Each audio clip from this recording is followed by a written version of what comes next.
నేను ఒక విషయం గుర్తు చేస్తా ఉన్నా. మనము ఈ కాకతీయ మెగా టెక్స్టైల్ పార్కును పెట్టిన నాడు, ప్రారంభోత్సవం శంకుస్థాపన చేసిన నాడు భారతదేశంలో ఒక పాలసీ కూడా లేదు.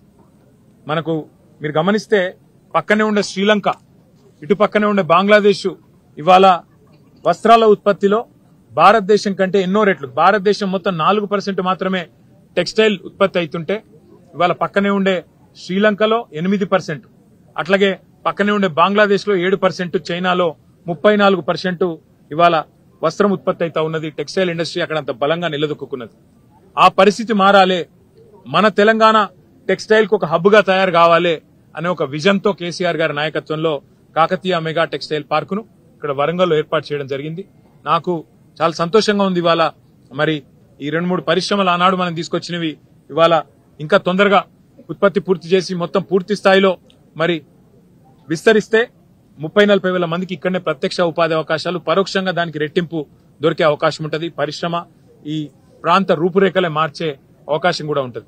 కాదు ఇంకా పనులు కొన్ని పెండింగ్ లో కనబడతా ఉన్నాయి. వాటిని పూర్తి చేయాలని చెప్పి నేను ప్రభుత్వాన్ని కూడా కోరుతా ఉన్నా. ఫ్లైఓవర్ ఆనాడు కేసీఆర్ ప్రభుత్వం మంజూరు చేసింది, ఆర్ఓబి మంజూరు చేసింది, దాన్ని పూర్తి చేయాలని చెప్పి కోరుతా ఉన్నా. అట్లాగే ఇంకా కొంత పార్కు లోపల కూడా drainage system, sewerage system, common facilities కూడా కొంత అప్పుడే శాంక్షన్ అయినాయి. కానీ మరి ఈ 2 ఏళ్లు ఎందుకో మందకొడిగా నడుస్తున్నట్టున్నాయి. వాటిని కూడా పూర్తి చేయాలని చెప్పి కూడా నేను ప్రభుత్వానికి విజ్ఞప్తి చేస్తా ఉన్నా. ఎందుకంటే గవర్నమెంట్లు మారొచ్చు కాక, పార్టీలు ప్రభుత్వాలు మారుతుండొచ్చు కాక, కానీ రాష్ట్రం శాశ్వతం, రాష్ట్ర ప్రయోజనం శాశ్వతం. ఇట్లాంటి శాశ్వతంగా దీర్ఘకాలికంగా మరి ప్రజలకు ఉపాధి కలిగించే, ఉపాధి ప్రొవైడ్ చేసే ఈ కార్యక్రమాలు శాశ్వతం. కాబట్టి నేను రాష్ట్ర ప్రభుత్వాన్ని కోరుతా ఉన్నా, వరంగల్ జిల్లాకు, ఉమ్మడి వరంగల్ జిల్లాకు కేసీఆర్ గారు ఆనాడు ఇచ్చిన ఒక gift KMTP, Kakatiya mega textile park.